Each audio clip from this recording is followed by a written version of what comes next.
Good morning students. हम लोग अभी कोऑर्डिनेशन कंपाउंड्स के फर्स्ट लेक्चर को समझने की कोशिश कर रहे हैं।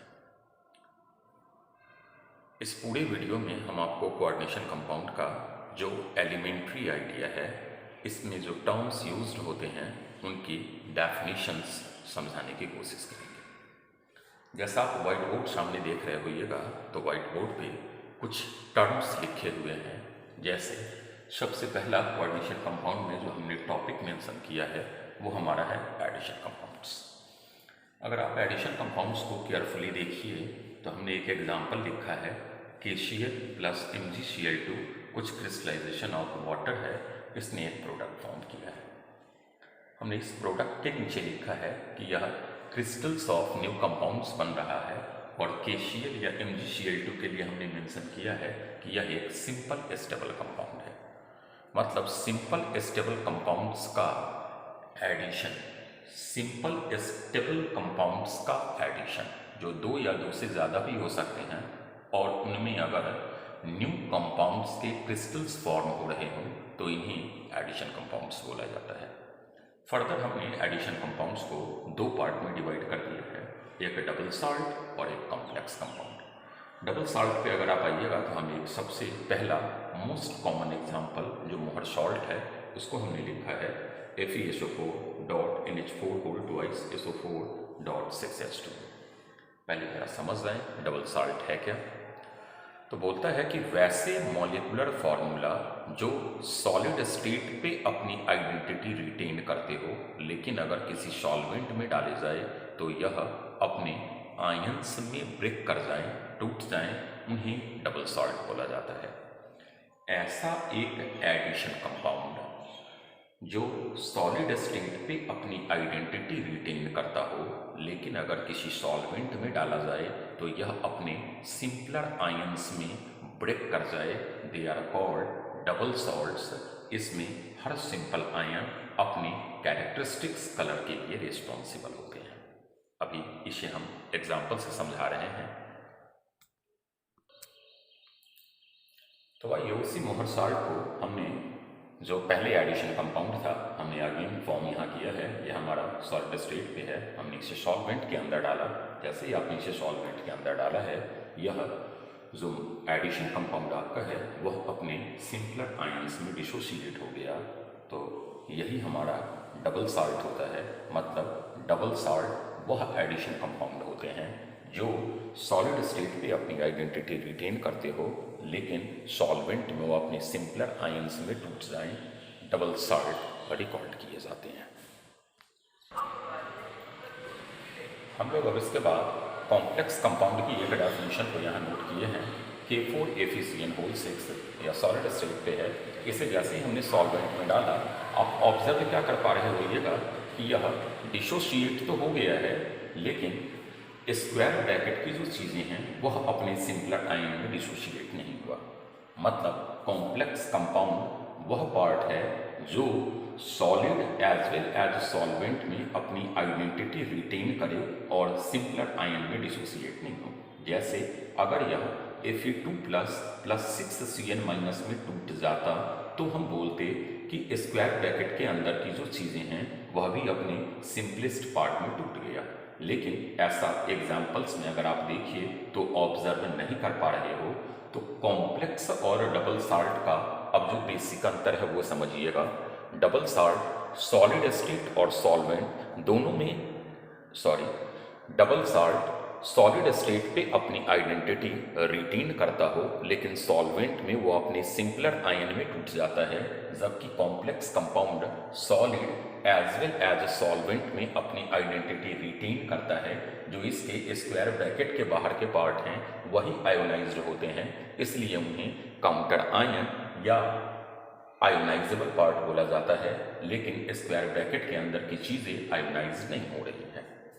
अगले एग्जाम्पल पे आ जाइए। तो जो स्क्वायर ब्रैकेट हमारा जहाँ से स्टार्ट हुआ है उसको हमने डॉटेड लाइन से दिखाया है और हमने उसको नाम दिया है कॉम्प्लेक्स स्फीयर। आप ऑब्जर्व किए होइएगा कि यह अपने सिंपलेस्ट आयन में नहीं टूट रहा है, तो हमने इसको नॉन आयोनाइजेबल पार्ट बोला। और स्क्वायर ब्रैकेट के बाहर की जो चीज़ें हैं हमने उसको काउंटर आयन कहा या आयोनाइजेबल पार्ट बोला है। अब अगर आइए तो हमने फर्दर 2 और एग्जाम्पल लिखा है, जिसमें अगला एग्जाम्पल देखिए FeNH3 होल 6 स्क्वायर ब्रैकेट के बाहर SO4 और NiCO होल 4। यहाँ अगर आप देखिए तो अगेन आप इसे बोलिएगा ये हमारा आयोनाइजेबल पार्ट है। मतलब आयोनाइजेबल पार्ट ज़रूरी नहीं है कि इस स्क्वायर ब्रैकेट में, एक स्क्वायर ब्रैकेट में ionisable part always left hand पे ही हो, वो राइट हैंड पे भी प्रेजेंट हो सकते हैं। जैसे ही आपने इसे सॉल्वेंट के अंदर डाला, ये फिर हमारा डिसोसिएट हो गया है। लेकिन कॉमन एक बात है कि स्क्वायर ब्रैकेट के अंदर की चीज़ें फर्दर डिसोसिएट नहीं हुई। यहाँ पे अगर आप आ जाओ इस वाले एग्जाम्पल में, तो कोई आयोनाइजेबल पार्ट नहीं है, ओनली कॉम्प्लेक्स स्फीयर, और यह नॉन आयोनाइजेबल सेगमेंट है। मतलब इसे आप डिसोशिएट नहीं कर सकते हो। अगर आप फर्दर आ जाएं तो हमने कॉम्प्लेक्स कंपाउंड्स को 3 पार्ट में क्लासिफाई किया हुआ है। First example, second example, third example. पहला एग्जांपल देखिए, हमने एक कॉम्प्लेक्स कंपाउंड लिखा है, इसे डिसोशिएट किया है। तो डिसोशिएट करने के बाद अगर आप, ये चीज़ उल्टा ज़रा आ गया है, इसे हम सही अभी कर देते हैं। डिसोशिएट करने के बाद अगर आप देखिए तो इस कॉम्प्लेक्स कंपाउंड पे नेगेटिव चार्ज आ रहा है, तो यह हमारा एनियोनिक कॉम्प्लेक्स है। This one is your एनियोनिक complex. यहाँ आ जाइए सेकेंड पे अगर आप आइएगा तो एक चीज़ ऑब्जर्व कीजिएगा कि कॉम्प्लेक्स पे पॉजिटिव चार्ज आ रहा है, तो this one is a cationic complex. और अगर तीसरे पे आ जाइए तो इस कॉम्प्लेक्स को डिसोसिएट नहीं किया जा सकता है, तो ये हमारा न्यूट्रल कॉम्प्लेक्स। मतलब कॉम्प्लेक्स को हमने 3 पार्ट में डिवाइड किया, एनियोनिक कॉम्प्लेक्स, कैटियोनिक कॉम्प्लेक्स और न्यूट्रल कॉम्प्लेक्स। अगर आप एनियोनिक कॉम्प्लेक्स को देखिए तो उसके काउंटर आयन या आयोनाइजेबल पार्ट जो होते हैं वो लेफ्ट हैंड पे होते हैं या कॉम्प्लेक्स पे माइनस चार्ज आता है। अगर आप कैटियोनिक कॉम्प्लेक्स को ऑब्जर्व करो तो उसके आयोनाइजेबल पार्ट राइट हैंड पे होते हैं या कॉम्प्लेक्स पे पॉजिटिव चार्ज आता है। न्यूट्रल कॉम्प्लेक्स में किसी भी तरीके का आयोनाइजेबल पार्ट या काउंटर आयन प्रेजेंट नहीं होता है। अब फर्दर हमने एक एग्जांपल लिया है K4 होल 6, जो डॉटेड लाइन से दिखाया गया है उसे हमने कॉम्प्लेक्स स्फीयर बोला है। मतलब कोई कॉम्प्लेक्स स्फीयर डिफाइंड करने को बोले तो हम बोलेंगे कि वह पार्ट जो solid state as well as solvent में अपनी आइडेंटिटी रिटेन करे, या नहीं तो उससे भी सिंपलर हम ये बता सकते हैं कि जिनको अपने सिंपलर आयन में डिसोसिएट नहीं किया जा सकता वो कॉम्प्लेक्स स्फीयर कहलाता है या कॉम्प्लेक्स एंटिटी कहलाता है।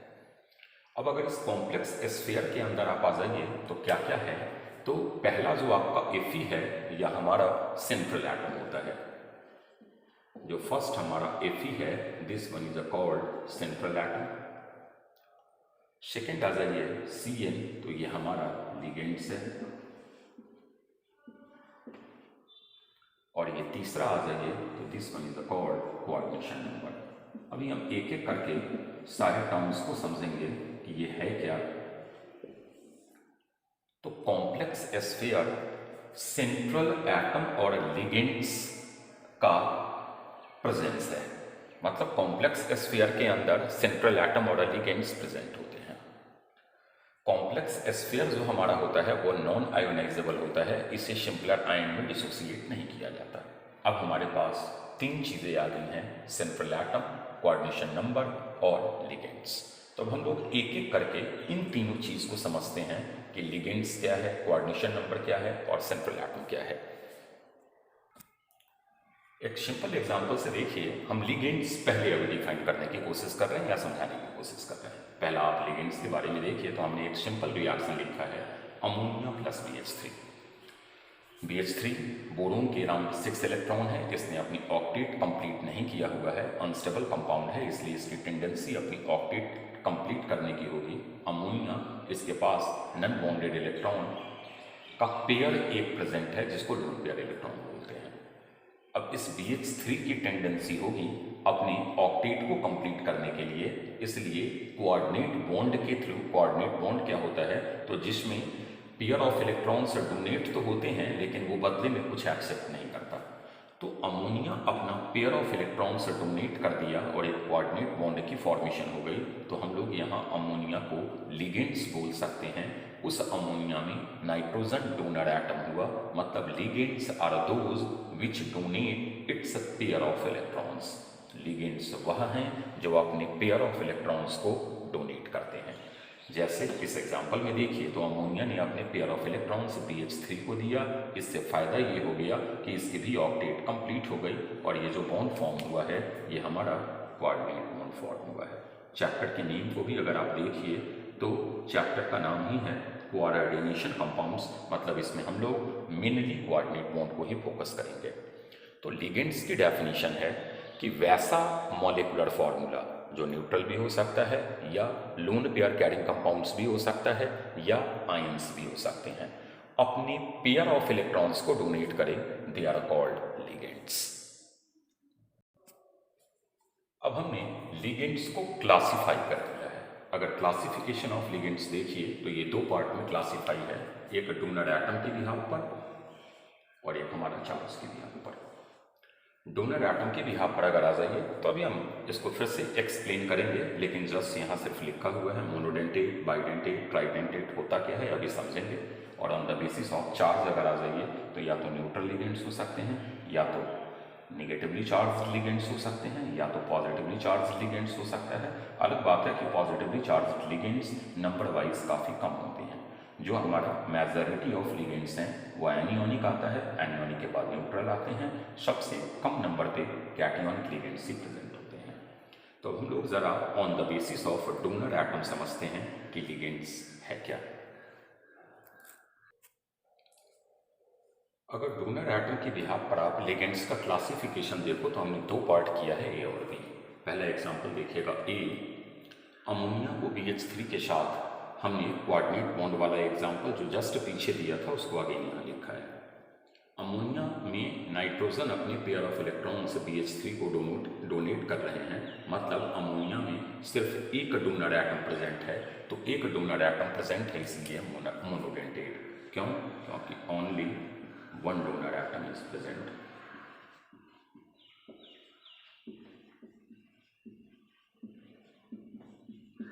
मतलब ऐसा लिगेंड्स जिसके पास सिर्फ सिंगल डोनर एटम प्रेजेंट हो वो हमारा मोनोडेंटेट कहलाता है।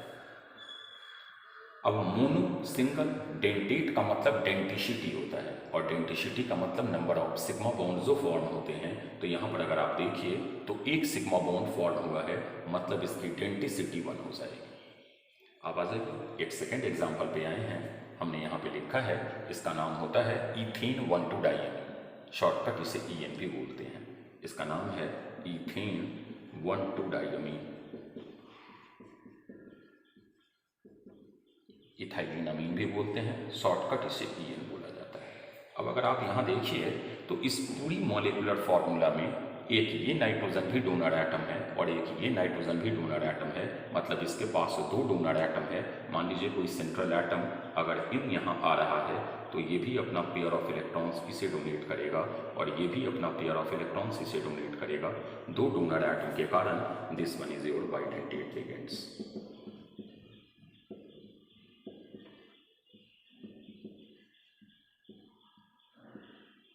मतलब बाइडेंटेट लिगेंड्स वह लिगेंड्स होते हैं जिनमें दो डोनर एटम प्रेजेंट होते हैं। अगर डेंटिसिटी की बात करो तो बाई 2 और 2 डोनर एटम के कारण 2 सिग्मा बॉन्ड फॉर्म हो रहे हैं, तो इसकी डेंटिसिटी 2 होती है। सिमिलरली आ जाइए, हम एक अगेन बाइडेंटेट लिगेंड्स पे आए हैं, इसका नाम होता है ऑक्सैलेट आयन। फिर अगर इसे आप एक सेंट्रल एटम से अटैच करते हो तो ये अपना पेयर ऑफ इलेक्ट्रॉन्स इसे डोनेट करेगा।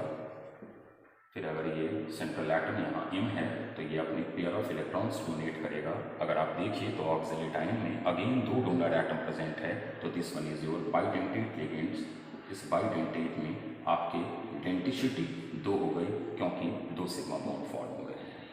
अगेन एक चीज़ आप और ऑब्जर्व कर रहे होइएगा कि यहाँ पर जो डोनर एटम है और यहाँ पर जो डोनर एटम है, या इस एग्जाम्पल में ये डोनर एटम और ये डोनर एटम दोनों सिमेट्रिकल है, तो इसको सिमेट्रिकल बाइडेंटेट लिगेंड्स बोला जाता है। इन दोनों को symmetrical bidentate ligands. Symmetrical bidentate ligands का मतलब हो गया कि जिनमें both donor atoms are symmetrical. अब हम कुछ और भी बाइडेंटेट लिगेंड्स देखते हैं कि क्या क्या हो सकता है। हमने कुछ और बाइडेंटेट लिगेंड्स पे हैं एग्जाम्पल लिखा है, जैसे आप तीसरा बाइडेंटेट लिगेंड्स देखिए तो इसका नाम है ग्लाइसिनेट आयन। ऑब्जर्व क्या कर पा रहे होइएगा कि दोनों डोनर एटम डिफरेंट है। अगर आप सिंपल एटम से मान लीजिए यहाँ M है अटैच कर रहे हो तो पेयर ऑफ इलेक्ट्रॉन्स इसने डोनेट किया, पेयर ऑफ इलेक्ट्रॉन्स इसने डोनेट किया, तो this one is again bidentate. लेकिन बाइडेंटेट में ये अनसिमेट्रिकल बाइडेंटेट लिगेंड्स है। सिमिलरली आ जाइए कार्बोनेट आयन पे, तो अगर कार्बोनेट आयन पे भी आइएगा तो यहाँ पर दो डोनर एटम प्रेजेंट है। अगर आप MC से जोड़ते हो तो कोऑर्डिनेट बॉन्ड, M से अगर जोड़ते हो तो कोऑर्डिनेट बॉन्ड, दो डोनर एटम। सिमिलरली आ जाइए DMZ, पूरा नाम आगे जानेंगे क्या होता है। अगर आप इसे सेंट्रल एटम से जोड़िएगा तो एक डोनर एटम ये ऑक्सीजन, एक डोनर एटम ये ऑक्सीजन, तो यह भी आपका एक बाइडेंटेट लिगेंड्स है। तो बाइडेंटेट लिगेंड्स वह लिगेंड्स होते हैं जिनके पास दो डोनर एटम प्रेजेंट हैं। इसके कारण इनकी डेंटिसिटी दो हो जाती है। ज़रूरी नहीं है कि दोनों डोनर एटम सिमेट्रिकल ही हो, वह दोनों डोनर एटम डिफरेंट भी हो सकते हैं। जबकि मोनोडेंटेट लिगेंड्स में मात्र एक डोनर एटम प्रेजेंट होता है, इसके कारण उसकी डेंटिसिटी भी वन बन जाती है। अब आइए हम एक ट्राइडेंटेट लिगेंड्स पे आए हैं, डाइमीन। इसका नाम फिर पूरा क्या नाम है वो आगे जानेंगे, अभी नाम को हम लोग फोकस नहीं कर रहे हैं। तो यहाँ पर अगर आप देखिए तो तीन डोनर एटम प्रेजेंट है, N और N। मतलब इसे अगर आप सेंट्रल एटम से जोड़ते, इस N के पास भी दोनों पेयर इलेक्ट्रॉन है, अगर आप जोड़ते तो ये वाला पेयर ऑफ इलेक्ट्रॉन्स जाता, ये वाला पेयर ऑफ इलेक्ट्रॉन्स जाता और ये वाला पेयर ऑफ इलेक्ट्रॉन्स जाता। मतलब इसकी डेंटिसिटी 3 है। तो ट्राइडेंटेट लिगेंड्स जिनके पास तीन डोनर एटम हो, वैसे ही टेट्राडेंटेट लिगेंड्स जिनके पास 4 डोनर एटम हो, पेंटाडेंटेट 5 donor atom, hexadentate 6 donor atom, 2 या 2 से ज़्यादा अगर डोनर एटम हो तो हम लोग उनको पॉलीडेंटेट की कैटेगरीज में भी लाते हैं। अब आइए पॉलीडेंटेट लिगेंड्स में हमने हेक्साडेंटेट लिगेंड्स बताया है। हेक्साडेंटेट लिगेंड्स नाम से ही क्लियर है, जिसके पास 6 डोनर एटम प्रेजेंट हो। एग्जाम्पल हमें दिया है ADTA, नाम है इथाइलिन डाइअमीन, इथाइलिन डाइअमीन, इथाइलिन डाइअमीन, और 4 बार एसीटेट है तो टेट्रा एसीटेट। जरा इसके 4 डोनर एटम को देखें तो 1 2 3 4 5 6। तो EDTA जो होता है वो हमारा हेक्साडेंटेट लिगेंड्स होता है जिनमें 6 डोनर एटम प्रेजेंट होते हैं। अब एक चीज़ और है कि अगर कोई पॉलीडेंटेट लिगेंड्स है तो वो फ्लेक्सिबल कैरेक्टर का होता है। फ्लेक्सिबल कैरेक्टर का मतलब इसकी मैक्सिमम डोनर एटम्स 6 हैं। मतलब ज़रूरी नहीं है कि ये किसी कॉम्प्लेक्स को बनाने के मोमेंट पे ऑलवेज अपने 6 डोनर एटम को यूज़ करता ही हो, लेकिन ये भी कंफर्म है कि ये 6 से ज़्यादा अपने एटम्स को कॉम्प्लेक्स बनाने के मोमेंट पे यूज़ नहीं कर सकता है, क्योंकि इसके पास जो मैक्सिमम डोनर एटम है वो 6 ही है। तो क्या हमने बताया फ्लेक्सिडेंटेट कैरेक्टर का मीनिंग कि वैसा पॉलीडेंटेट लिगेंड्स जिसके पास नंबर वाइज तो डोनर एटम ज़्यादा हो, लेकिन कॉम्प्लेक्स जब वो बना रहा हो तो सारे डोनर एटम यूज्ड हो जाएं कॉम्प्लेक्स बनाने पे, वो ज़रूरी नहीं है। तो ऐसा अगर कोई लिगेंड्स कैरेक्टर को एग्जिबिट कर रहा हो तो उसे फ्लेक्सिडेंटेट लिगेंड्स बोला जाता है। तो on the basis of donor atom हमने आपको बता दिया मोनोडेंटेट क्या है, जिनके पास सिंगल डोनर एटम है, बाइडेंटेट जिनके पास 2 डोनर एटम है, ट्राइडेंटेट जिनके पास 3 डोनर एटम्स हैं।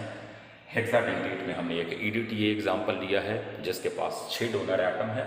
मोस्टली जो हमारे लिगेंड्स होते हैं वो मोनोडेंटेट होते हैं, मतलब उनके पास सिंगल डोनर एटम प्रेजेंट होता है। अब एक बड़ा इंपॉर्टेंट एग्जाम्पल है जिसमें बच्चे जनरली गलती करते हैं, उसे ज़रा देख ले। जैसे ये आप एग्जाम्पल देखिए हाइड्रोजन का, लग रहा है कि इसके पास 2 डोनर एटम है, इसे बाइडेंटेट होना चाहिए, एक डोनर एटम ये और एक ये डोनर एटम, लेकिन ये एक्चुअली बाइडेंटेट नहीं होता, ये मोनोडेंटेट होता है। कॉम्प्लेक्स बनाने के मोमेंट पे मात्र एक नाइट्रोजन यूज होता है, इसलिए इसे मोनोडेंटेट की कैटेगरीज में लिखते हैं। अगर मोनोडेंटेट ये है तो इसकी डेंटिसिटी मात्र 1 होगी। डेंटिसिटी का मतलब number of sigma bond formed. अब आइए हमने लिगेंड्स को क्लासिफाई किया है on the basis of charge. पहले हमने बताया था कि लिगेंड्स को जब चार्ज के बिहाफ पर क्लासिफाई करते हैं तो उनके 3 पार्ट हैं, negative, neutral, positive. Negative ligands में देखिएगा वैसा लिगेंड्स जिन पर नेगेटिव चार्ज प्रेजेंट हो, जैसे Cl-, नेगेटिवली चार्ज है। OH माइनस, ये पूरा एक एनियोनिक लिगेंड्स है, लेकिन इसमें डोनर एटम ऑक्सीजन है। फिर ये आ जाइए पेरोक्साइड आयन O2 2 माइनस, यह भी हमारा नेगेटिव लिगेंड्स है। हमने कहा कि इसमें डोनर एटम ऑक्सीजन है। फिर न्यूट्रल लिगेंड्स पे आ जाइए तो हमने वाटर लिखा है, अमोनिया लिखा है। वाटर पूरा एक लिगेंड्स है, उसमें डोनर एटम ऑक्सीजन है। अमोनिया पूरा हमारा एक लिगेंड्स है, उसमें नाइट्रोजन डोनर एटम है। फिर पॉजिटिवली चार्ज लिगेंड्स पे आ जाइए तो nitronium ion, ammonium ion etceteras.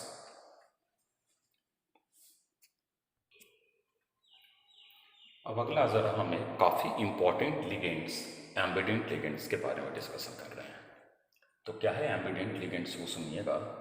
ऐसा एनायन, मतलब अगर एम्बिडेंट लिगेंड्स है तो उसका एनायन होना ज़रूरी है।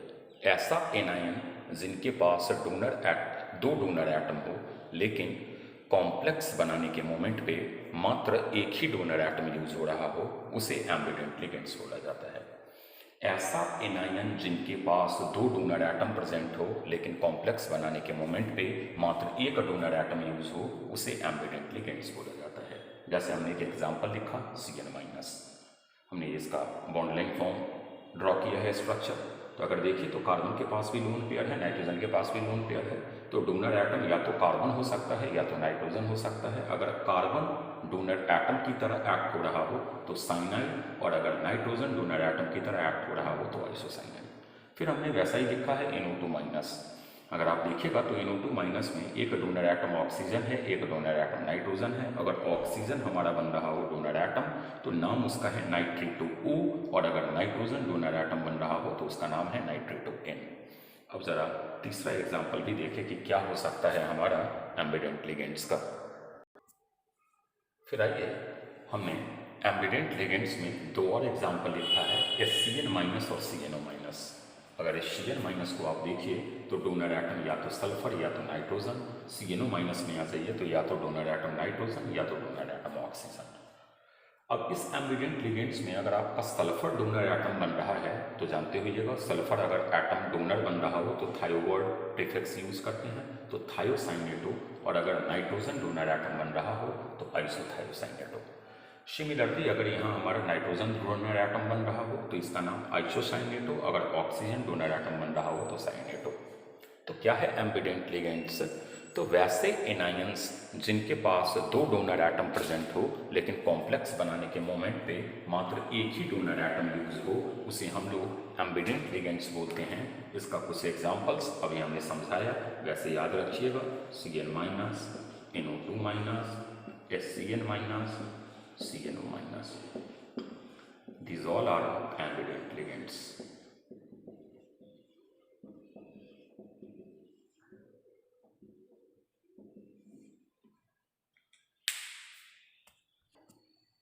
मतलब ओवरऑल अगर आप लिगेंड्स के पूरे कॉन्सेप्ट को देखिए तो लिगेंड्स में एक ही कॉन्सेप्ट आ रहा है कि यह अपने पेयर ऑफ इलेक्ट्रॉन्स को डोनेट कर रहे हैं। अब पेयर ऑफ इलेक्ट्रॉन्स डोनेट या तो एनायन से हो, या तो न्यूट्रल मॉलिक्यूल से हो, या तो कैटायन से हो, या नहीं तो दूसरी बात हमने आपको बताया कि भाई अगर एम्बिडेंट लिगेंड्स है तो उनके पास दो डोनर एटम तो होगा, लेकिन प्रोडक्ट बनाने के मोमेंट पे या कॉम्प्लेक्स बनाने के मोमेंट पे मात्र सिंगल डोनर एटम यूज होगा। तो इस वीडियो में इतना ही। आगे के जो हमारे नेक्स्ट वीडियो हैं उनमें हम अब इसके बाद सेंट्रल एटम, कोऑर्डिनेशन नंबर वगैरह बताएंगे। अभी उससे पहले थोड़ा हम आपको एक लिस्ट प्रोवाइड कर देंगे कि एनियोनिक लिगेंड्स कितने हैं, कैटियोनिक लिगेंड्स कितना है जो हमारा मोस्ट इंपॉर्टेंट है, और न्यूट्रल लिगेंड्स कितना है। चलिए, ओके, थैंक यू।